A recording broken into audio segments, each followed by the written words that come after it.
महाभारत का भयंकर युद्ध चल रहा था।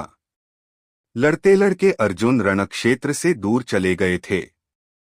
अर्जुन की अनुपस्थिति में पांडवों को पराजित करने के लिए द्रोणाचार्य ने चक्रव्यूह की रचना की। अर्जुन पुत्र अभिमन्यु चक्रव्यूह भेदने के लिए उसमें घुस गया। उसने कुशलतापूर्वक चक्रव्यूह के 6 चरण भेद लिए, लेकिन 7वें चरण में उसे दुर्योधन, जयद्रथ आदि 7 महारथियों ने घेर लिया और उस पर टूट पड़े। जयद्रथ ने पीछे से निहत्थे अभिमन्यु पर जोरदार प्रहार किया। वह वार इतना तीव्र था कि अभिमन्यु उसे सहन नहीं कर सका और वीरगति को प्राप्त हो गया।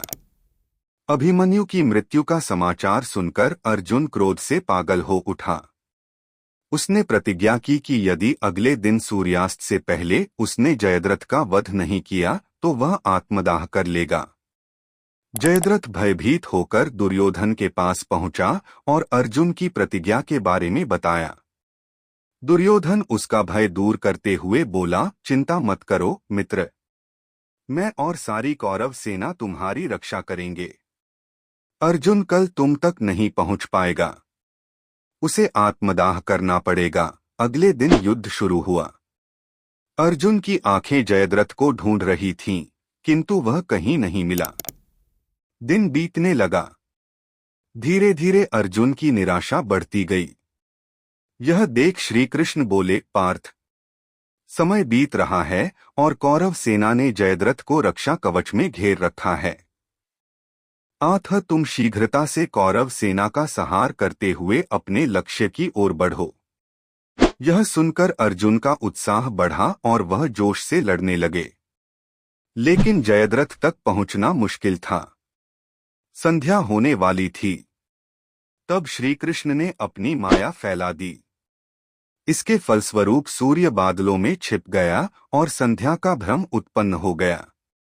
संध्या हो गई है और अब अर्जुन को प्रतिज्ञावश आत्मदाह करना होगा। यह सोचकर जयद्रथ और दुर्योधन खुशी से उछल पड़े। अर्जुन को आत्मदाह करते देखने के लिए जयद्रथ कौरव सेना के आगे आकर अट्टहास करने लगा। जयद्रथ को देखकर श्री कृष्ण बोले, पार्थ, तुम्हारा शत्रु तुम्हारे सामने खड़ा है। उठाओ अपना गांडीव और वध कर दो इसका। वह देखो अभी सूर्यास्त नहीं हुआ है। यह कहकर उन्होंने अपनी माया समेट ली। देखते ही देखते सूर्य बादलों से निकल आया। सबकी दृष्टि आसमान की ओर उठ गई। सूर्य अभी भी चमक रहा था। यह देख जयद्रथ और दुर्योधन के पैरों तले जमीन खिसक गई। जयद्रथ भागने को हुआ, लेकिन तब तक अर्जुन ने अपना गांडीव उठा लिया था। तभी श्री कृष्ण चेतावनी देते हुए बोले, हे अर्जुन, जयद्रथ के पिता ने इसे वरदान दिया था कि जो इसका मस्तक जमीन पर गिराएगा उसका मस्तक भी 100 टुकड़ों में विभक्त हो जाएगा। इसलिए यदि इसका सिर जमीन पर गिरा तो तुम्हारे सिर के भी 100 टुकड़े हो जाएंगे। हे पार्थ, उत्तर दिशा में यहां से 100 योजन की दूरी पर जयद्रथ का पिता तप कर रहा है।